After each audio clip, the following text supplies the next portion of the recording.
Doing a quick video on something new I'm trying called hydroponic tea. Just like compost tea, we're making a probiotic solution of bacteria and fungus, and we're dosing it into our reservoirs or our system. And I came across, the question on which route to take, whether to have a sterile system or a probiotic system. Most people shoot for sterile. They try to keep contaminants out of their reservoirs. That they try to minimize bad bacteria outbreaks and whatnot, like root rot and stem rot and other problems that come when contaminants get into it. It just makes more sense for me to go the other route and create a healthy supply of probiotics within the hydroponic system. And we do that by making a hydroponic tea. There's a couple recipes online.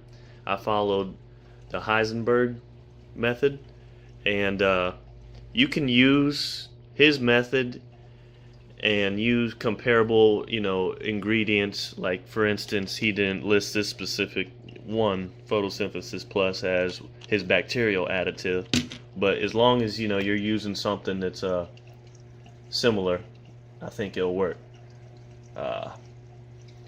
Once again, the three ingredients are the bacteria, the fungus, and the earthworm castings. And what you do, I'm doing this video because it's an opportune moment, you create basically an environment where it's going to flourish, and you let it flourish for 24 hours. So you take dechlorinated water and you get it to a temperature about 80 degrees, something that'll have a nice bacterial bloom. So I'm using an aquarium heater here, and you aerate the water with oxygen. Now, part of that recipe, you want to also add a fuel source, something that the bacteria can eat and multiply, be happy and healthy. So his recipe calls for molasses. I think you can maybe use simple syrup or honey, or maybe even that nasty corn stuff. Corn syrup. Had a brain fart there. I have the earthworm castings here in a stocking, just so it doesn't clog up. I'm using a pump right now. This is, with a Venturi. You can use a regular aquarium bubbler, air pump. But you let that brew for 24 to 48 hours. And you'll know it's doing its job when it's frothing over and has a nice earthy smell.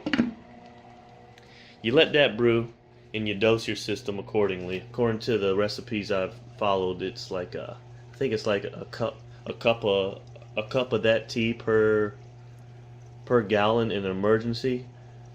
But for general maintenance of the a healthy colony of probiotics, you want a cup per 5 gallons. So I got 12 gallon reservoirs there. At least when they're filled, it's running a flood right now. Marked to that line, that's 12 gallons. I could really fill this thing up to about 24, I would say, per chamber. I have planks of wood sitting over there to display all my stuff. But where was I? Yeah. Anyway, everything seems to be looking good. We went on vacation. I came back and it was just boom. It like blew up. I don't know if it's because I dosed the tea before we left for the first time, or if we were just gone that long. I don't know. But it makes sense to me to go, the probiotic route. Everything else, hinges on the need to have good bacteria, from the ground to your body to, even the other hobby I'm into, fish tanks. That's one of the big things. We cycle tanks and we get that healthy supply of bacteria up to support life. It just makes sense. I'm not in a lab wearing a lab coat. Why create a sterile environment? I'm going to go this route. And the plants benefit too in other ways. So, hope this video helps. I hope it works for me. We'll see how it goes. I'll let you guys know.